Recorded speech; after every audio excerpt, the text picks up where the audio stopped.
Hello everyone.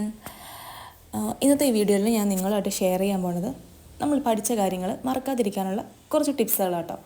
അപ്പോൾ ഈ പഠിച്ച കാര്യങ്ങൾ മറക്കാതിരിക്കുക എന്ന് പറയുമ്പോൾ എല്ലാവരും കുറേ പേര് കമൻസിലൂടെയൊക്കെ പറയണ എനിക്ക് പഠിക്കാൻ പറ്റുന്നില്ല, എപ്പോഴും പ്രോഡ്കാസ്റ്റിനേഷനാണ്, പ്രൊഡക്റ്റീവ് ആവാൻ പറ്റുന്നില്ല, അങ്ങനെ കുറേ കാര്യങ്ങൾ. പിന്നെ പഠിക്കുന്ന കാര്യങ്ങൾ മറന്നു പോകുന്നുള്ളൂ. ഇപ്പം ഞാൻ നിങ്ങൾക്ക് പഠിക്കാൻ വേണ്ടിയിട്ട് അല്ലെങ്കിൽ പഠിക്കുന്ന കാര്യങ്ങൾ ഓർത്തിരിക്കാൻ വേണ്ടി എത്ര ടിപ്സ് പറഞ്ഞു തന്നാലും അതിനൊന്നും വലിയ കാര്യം ഉണ്ടാവില്ല. നമ്മളുടെ ഒരു ഇൻട്രസ്റ്റാണ് ഈ സ്റ്റഡീസ് എന്ന് പറയുന്നത്. നമ്മളുടെ ഒരു ഇൻട്രസ്റ്റാണ്, മീൻസ് നമ്മളൊരു കാര്യം ഇൻട്രസ്റ്റോട് കൂടി ചെയ്യുമ്പോഴത്തേക്ക് ഇപ്പം മറ്റുള്ളവരെ കൊണ്ട് പറ്റാത്ത ഒരുപാട് കാര്യങ്ങൾ നമ്മുടെ സ്വയം ഇൻട്രസ്റ്റിൽ നമ്മളത് ചെയ്യുന്നുണ്ട്. ബട്ട് മറ്റുള്ളവർക്കത് പറ്റണമെന്നില്ല. ബട്ട് അവർക്കത് ഇൻട്രസ്റ്റ് ഇല്ല, നമുക്കത് ഇൻട്രസ്റ്റ് ഉണ്ട്, അതുകൊണ്ട് നമ്മളത് ഈസി ആയിട്ട് ചെയ്യുന്നുണ്ട്. അതുപോലെ തന്നെയാണ് സ്റ്റഡീസ്. ഇപ്പം മറന്നുപോയി അല്ലെങ്കിൽ പഠിക്കുന്നവർ ഓർക്കാൻ പറ്റുന്നില്ല എന്ന് പറയുമ്പം ഒരു കാര്യം നമ്മൾ മനസ്സിലാക്കേണ്ടതെന്ന് വെച്ചാൽ നമ്മളത് ഇൻട്രസ്റ്റ് ഇല്ലാതെ കോൺസെൻട്രേറ്റ് ഇല്ലാതെ പഠിക്കുന്നതുകൊണ്ടാണ്. ഇത് രണ്ടും നമ്മളുടെ സ്റ്റഡീസിൽ നമ്മൾ ഇൻക്ലൂഡ് ചെയ്യുമ്പോഴത്തേക്ക് നമ്മൾ ഭയങ്കരമായിട്ട് ഓക്കെ ആവും. പിന്നെ ഇപ്പോൾ ഒരു കറക്റ്റായിട്ട് പഠിക്കാൻ പറ്റാത്തവർ ഒരു 1 hours പഠിക്കുമ്പം ആ ടൈമിൽ ഫോൺ യൂസ് ചെയ്യില്ലെന്നും ആ ടൈമിൽ പ്രോപ്പറായിട്ട് ഞാൻ പഠിക്കും എന്നൊരു നമ്മൾ തന്നെ ഒന്ന് എയിം ചെയ്തിട്ട് പഠിക്കുക. അപ്പോൾ ആ ഒരു ടൈമിൽ നമുക്ക് അത്യാവശ്യം ആ ഒരു 1 hour ആണെങ്കിൽ നല്ല പ്രൊഡക്റ്റീവ് ആവാൻ പറ്റും. ഇപ്പം നിങ്ങൾ ഒട്ടും പഠിക്കാൻ പറ്റാത്ത ഒരാളാണെങ്കിൽ ഞാനൊരു 1 hour സ്റ്റാർട്ട് ചെയ്യാനേ പറയുള്ളൂ.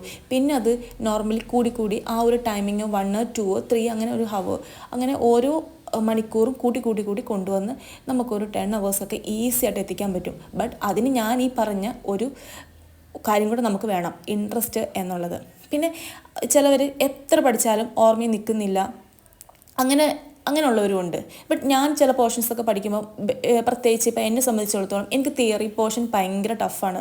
സ്റ്റാറ്റിക് ആണെങ്കിൽ അത്യാവശ്യം ഒരുപാട് വായിച്ചില്ലെങ്കിലും അത് ഞാൻ പെട്ടെന്ന് ഈസി ആയിട്ടത് ക്രാക്ക് ചെയ്തെടുക്കും. ബട്ട് തിയറിറ്റിക്കലിലോട്ട് വരുമ്പം ഞാൻ ഭയങ്കര സ്ലോയാണ്.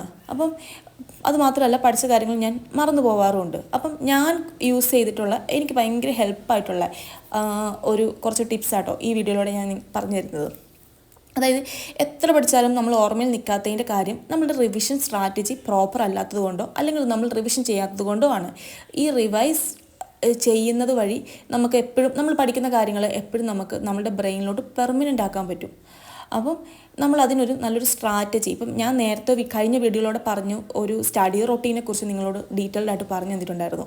അതുപോലെ തന്നെ ആ ഒരു സ്റ്റഡി റൊട്ടീൻ നമ്മൾ ഉണ്ടാക്കുമ്പോൾ അതിലൊരു റിവിഷൻ സ്ട്രാറ്റജിയും കൂടെ അഡോപ്റ്റ് ചെയ്യുക. അപ്പം ആ ഒരു ടൈമിനുള്ളിൽ നമ്മൾ പഠിച്ച കാര്യങ്ങൾ ഒന്ന് റിവൈസ് ചെയ്ത് പോവുകയും കൂടെ ചെയ്യുമ്പോഴത്തേക്ക് അത് നമ്മളുടെ മെമ്മറിയിലോട്ട് വരും. എനിക്ക് നല്ലപോലെ എഫക്റ്റീവായിട്ട് തോന്നിയിട്ടുള്ള ഒരു റിവിഷൻ സ്ട്രാറ്റജി ഞാൻ പറഞ്ഞുതരാം. ഇപ്പം ഞാനൊരു സബ്ജക്റ്റ് പഠിക്കുമ്പോൾ, അതായത് ഇപ്പം ഒരു 2 hours എടുത്തിട്ട് ഒരു സബ്ജക്റ്റ് പഠിച്ച് കഴിഞ്ഞിട്ട് ആ പഠിക്കുന്ന ആ ഒരു പോയിൻ്റ് ഓഫ് ടൈമിൽ തന്നെ ഞാനൊന്ന് റിവൈസ് ചെയ്യും അത്.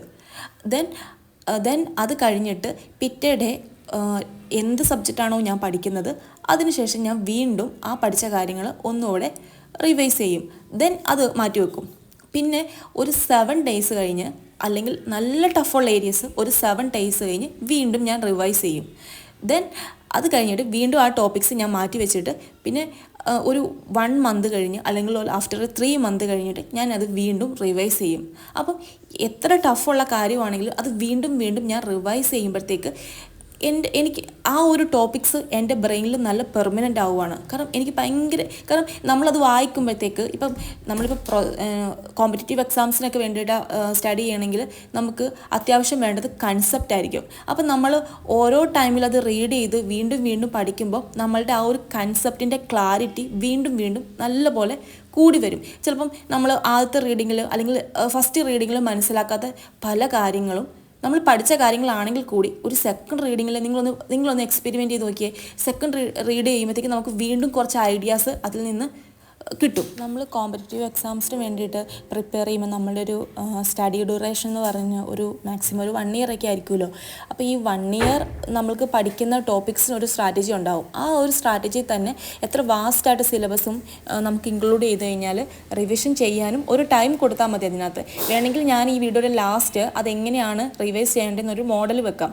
അപ്പോൾ ഞാൻ യൂസ് ചെയ്യുന്നൊരു മോഡൽ വെക്കാം. അപ്പോൾ നിങ്ങളും അതിനകത്ത് ഇപ്പം നമ്മൾ ആ ഒരു പ്ലാൻ ക്രിയേറ്റ് ചെയ്യുന്ന ടൈമിൽ നമ്മൾ വൺ ഡേ ഈ ഒരു ഇപ്പോൾ ഈ വീക്കിൽ ഇത്ര സബ്ജക്റ്റ് പഠിച്ചു കഴിഞ്ഞാൽ നെക്സ്റ്റ് ഡേ ആകുമ്പം ഒരു വൺ ഡേ ആ ഒരു വീക്കിൽ പഠിച്ച ഒരു കാര്യത്തിന് അതിനകത്ത് മൊത്തം ഒന്നും റിവിഷൻ ചെയ്യണമെന്ന് വേണ്ട. കാരണം ചില കാര്യങ്ങൾ നമുക്ക് അറിയാവുന്നതായിരിക്കും, അത് നമുക്ക് റിവിഷൻ ചെയ്തില്ലെങ്കിലും നമുക്ക് അറിയാവുന്ന കാര്യങ്ങൾ ഇപ്പോൾ പ്രോപ്പർ എന്നെ സംബന്ധിച്ചിടത്തോളം ഈ മാത്സ് ഏരിയ ഒക്കെ ഞാൻ നല്ല പ്രോപ്പറായിട്ട് കൊണ്ടുപോകും. കാരണം അതെനിക്ക് പിന്നീട് ചെയ്ത് നോക്കിയില്ലെങ്കിലും അല്ലെങ്കിൽ പിന്നീട് അത് റീകോൾ ചെയ്തില്ലെങ്കിലും എനിക്കത് പ്രോബ്ലം വരാറില്ല.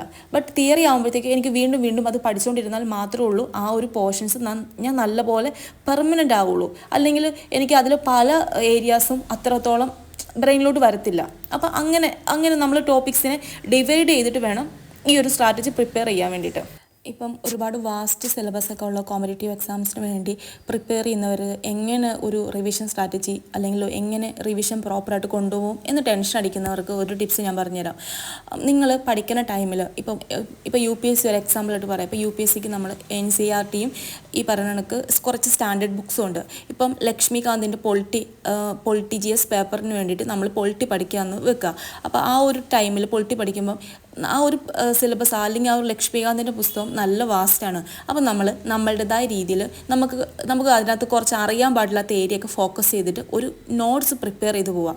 എല്ലാത്തിനും പ്രിലിംസിന് വേറെ മെയിൻസിന് വേറെ അങ്ങനെയൊന്നുമല്ല. ഇപ്പം നമ്മൾ പഠിക്കുന്ന ടൈമിൽ ഇപ്പോൾ ഒരു കാര്യം നമ്മൾ പഠിക്കുമ്പോൾ നമുക്ക് മനസ്സിലാവും ഇത് ഞാൻ എത്ര പഠിച്ചാലും ഓർമ്മയിൽ നിൽക്കത്തില്ല, ഇതെനിക്ക് നല്ലപോലെ റിവിഷൻ ചെയ്യണം എന്നൊക്കെ തോന്നുന്ന കുറച്ച് ഏരിയസ് ഉണ്ടാവും. അത് നമ്മൾ ഒരു ഹൈലൈറ്റ് ചെയ്ത് ഒരു സ്മാർട്ട് വർക്ക് പോലെ ഇപ്പോൾ തീരെ മറന്നു പോകുന്ന കാര്യങ്ങൾ ഒരു ഫ്ലോ ചാർട്ടോ അല്ലെങ്കിൽ ഒരു ടേബിളിലാക്കിയോ നമ്മളുടെ ഒരു കൺസെപ്റ്റ് അത് കാണുമ്പോൾ നമുക്ക് മനസ്സിലാവുന്ന രീതിയിൽ നമ്മൾ കുറച്ച് സ്മാർട്ട് വർക്ക് ചെയ്യാൻ ശ്രമിക്കണം. അപ്പം കുറച്ചും കൂടെ നമ്മളുടെ ഒരു സ്റ്റഡീസ് നമുക്ക് കുറച്ചും കൂടി ഇഷ്ടം തോന്നും നമുക്ക് ആ ഒരു സ്റ്റഡീസിനോട്.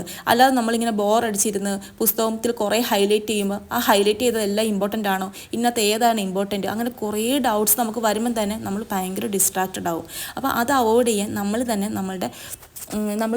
സ്വന്തമായിട്ട് അതിൽ നിന്ന് നോട്ട്സ് പ്രിപ്പയർ ചെയ്യുമ്പോൾ വേറൊരു അഡ്വാൻറ്റേജും കൂടെ ഉണ്ട്. നമ്മൾ കുറച്ചും കൂടെ ആ ഒരു കൺസെപ്റ്റിലോട്ട് കുറച്ചും കൂടെ ഡീപ്പാവും. ആ ഒരു നമ്മൾ തന്നെയല്ല നോട്ട്സ് പ്രിപ്പയർ ചെയ്യണം, അത് നമ്മൾ വീണ്ടും റിവൈസ് ചെയ്യുമ്പോൾ നമുക്ക് ഭയങ്കര ഫെമിലിയർ ആയിട്ട് തോന്നും. നിങ്ങൾ ഇതൊക്കെ ഒന്ന് എക്സ്പെരിമെൻറ്റ് ചെയ്ത് ജസ്റ്റ് എക്സ്പീരിയൻസ് ചെയ്ത് നോക്കുമ്പോൾ നിങ്ങൾക്ക് മനസ്സിലാവും ഇതൊക്കെ എത്രത്തോളം എഫക്റ്റീവാണ്. ഇപ്പം ഞാൻ ഈ കാണിച്ചേക്കുന്നതെന്ന് പറഞ്ഞാൽ എൻ്റെ ഒരു സ്റ്റഡി റുട്ടീനാണ്. അതായത് ഡെയിലി ഇപ്പോൾ ട്യൂസ്ഡേ ഫ്രൈഡേ ഒക്കെ ഏത് ടോപ്പിക്സ് കവർ ചെയ്യണം, അതായത് എൻ്റെ ഒരു 1 ഇയർ സ്ട്രാറ്റജിയാണ് ഞാൻ ഫോളോ ചെയ്യുന്നത്. ഒരു 1 ഇയർ എൻ്റെ ഫുൾ സിലബസ് എടുത്ത് വെച്ചിട്ട് അതിൽ ഞാൻ പഠിക്കുന്ന ടെസ്റ്റ്, കാണുന്ന ക്ലാസ്സുകൾ അതെല്ലാം ഇൻക്ലൂഡ് ചെയ്തിട്ടാണ് ഞാനിങ്ങനൊരു സ്ട്രാറ്റജി ഉണ്ടാക്കിയേക്കുന്നത്. ഓരോ ദിവസവും ഓരോന്ന് പഠിച്ച് ഫോക്കസ് ചെയ്യുക. ഇൻ കേസ് ഇപ്പോൾ ഏതെങ്കിലും ഒരു ടൈമിൽ എനിക്കത് പഠിക്കാൻ പറ്റിയില്ല, അപ്പം ആ പറ്റാത്ത ഒരു സിറ്റുവേഷനിൽ ഞാൻ നെക്സ്റ്റ് ഡേ പഠിക്കാത്ത ആ ഒരു ഏരിയ ആയിരിക്കില്ല പഠിക്കുന്നത്.